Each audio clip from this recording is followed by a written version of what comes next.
ஐயா அப்படிலாம் இல்லை. சரி சரி.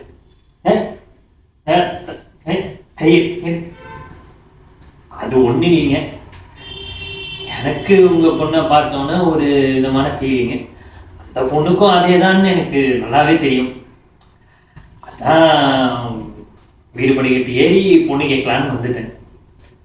சப்போஸ் உங்களுக்கு பிடிக்கலன்னு வைங்களேன், கெட் அவுட்டுன்னு மூஞ்சி முன்னாடியே சொல்லிடுங்க.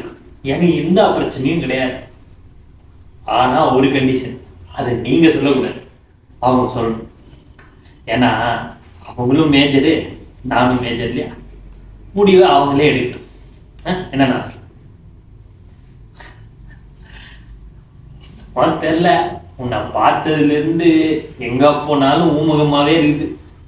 இங்க வந்து அப்படியே உட்கார்ந்துக்கினேன். உன்னை தவிர எனக்கு வேற எதுவுமே தோண மாட்டேங்குது. நான் நல்லா பார்த்துப்பேன், புரியுதா?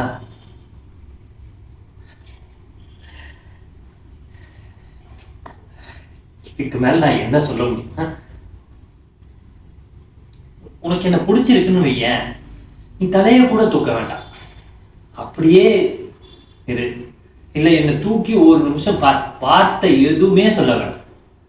ஆனா உனக்கு என்ன புரியல அப்படின்னா தலை கீழே பார்த்துன்னு புரியலடா அப்படின்னு சொல்லிட்டு நான் பாட்டு போயின்னே இருக்கிறேன். நான் திரும்பி இங்க வந்தேன்னா ஏண்டா நான் வந்தேன்னு நான் செருப்பாலேயே கிடையாது. புத்தா அதுதான். என்ன சொல்ற? பாரதியார் போட்டோலாம் போட்டுக்கிறீங்க. ஜாதிகள் இல்லையடி பாப்பான்னு அவரே பாடலையா? Miss miss same to same உண்டாசு மட்டும்தான் மிஸ்ஸிங்கு. நான் சொல்றேன் அதெல்லாம் ஒன்றும் இல்லை, நீ டைம் எடுத்து முடிவு பண்ணிக்க.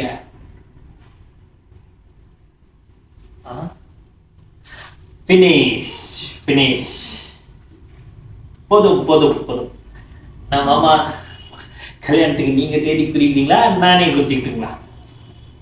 Okay okay.